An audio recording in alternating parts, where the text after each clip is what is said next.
দাম বৃদ্ধির পরও দেশের বিভিন্ন জেলায় এখনো রেশনিং পদ্ধতিতেই জ্বালানি তেল বিক্রি করছেন পাম্প মালিকরা।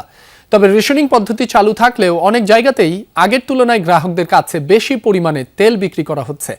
এতে বাইকার সহ যানবাহন মালিক ও চালকদের মাঝে কিছুটা স্বস্তি ফিরেছে। তবে দীর্ঘ সিরিয়ালের কারণে ভোগান্তি পোহাতে হচ্ছে। এছাড়া চাহিদা মতো তেল না পাওয়ায় ক্ষোভ জানিয়েছেন অনেক গ্রাহক। তেল সংকটে রংপুর বিভাগ সহ দেশের বিভিন্ন জেলায় এখনো অনেক পাম্প সাময়িকভাবে বন্ধ রয়েছে। পেট্রোল আর অকটেনের সংকটই বেশি। সরকারের নির্দেশনা অনুযায়ী ডিপো থেকে তেলের সরবরাহ কিছুটা বৃদ্ধি করা হয়েছে। তবে পাম্প মালিকরা বলছেন, ডিপো থেকে যে পরিমাণ সরবরাহ মিলেছে তা চাহিদার তুলনায় এখনো অনেক কম। ফলে দ্রুত সময়ের মধ্যেই ফুরিয়ে যাচ্ছে মজুদ।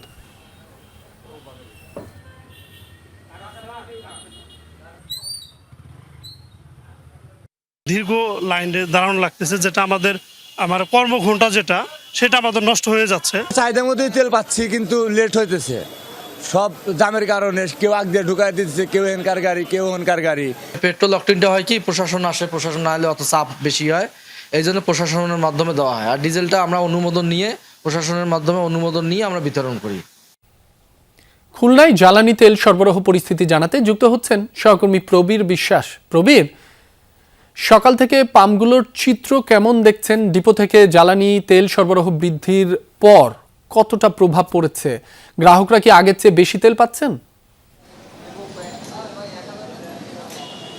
সকালবেলা থেকেই কিন্তু পেট্রোল পাম্পগুলো খুলনার পদ্মা মেঘনা যমুনা ডিপো থেকে তেল উত্তোলন করেছে এবং যে যেভাবে তেল পেয়েছে, সকালবেলা কেউ সকাল 8টা, কেউ 9টা, কেউ 10টা তেল পাওয়ার পরেই তারা পাম্পে এসে তেলটা পাম্পের রেখে তারপর কিন্তু বিতরণ শুরু করেছে। সে কারণে এক এক পাম্পকে দেখেছি আমরা এক এক সময় তেল বিতরণ শুরু করেছে। কারণ গতকাল যে তেল পেয়েছিল সেটি গতকালই প্রত্যেক পাম্পই ড্রাই হয়ে গিয়েছিল, যা বিগত কিছুদিন ধরে হচ্ছে। তারপর তেল পাওয়া সাপেক্ষে তারা বিতরণ করছে।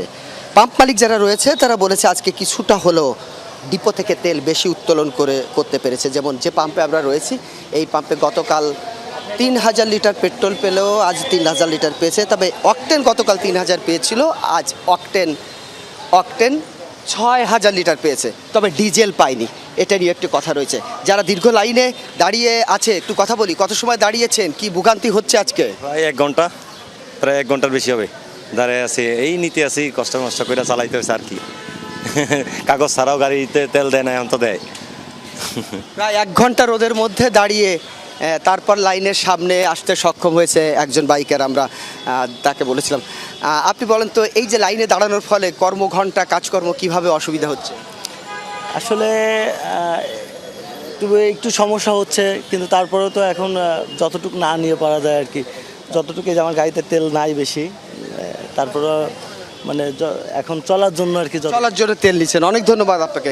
তবে অনেকেই আমাদের কাছে বলেছে বর্ধিত দামে তারা তেল ক্রয় করছে, তাহলে কেন আবার লাইনে দাঁড়াতে হবে, দীর্ঘ লাইন কেন রোদে পুড়তে হবে, সেই বিষয়টি সরকার দেখবে। আর যারা পাম্প মালিক রয়েছে তারা বলেছে তেল সরবরাহ যদি আরও বাড়ানো হয়, তাহলে যে চাহিদা রয়েছে সেটি কয়েকদিনের মধ্যে কিছুটা হলেও কমবে বলে তারা প্রত্যাশা করে। রাব্বি, এমনটাই প্রত্যাশা সকলের। প্রবীর, আপনাকে ধন্যবাদ।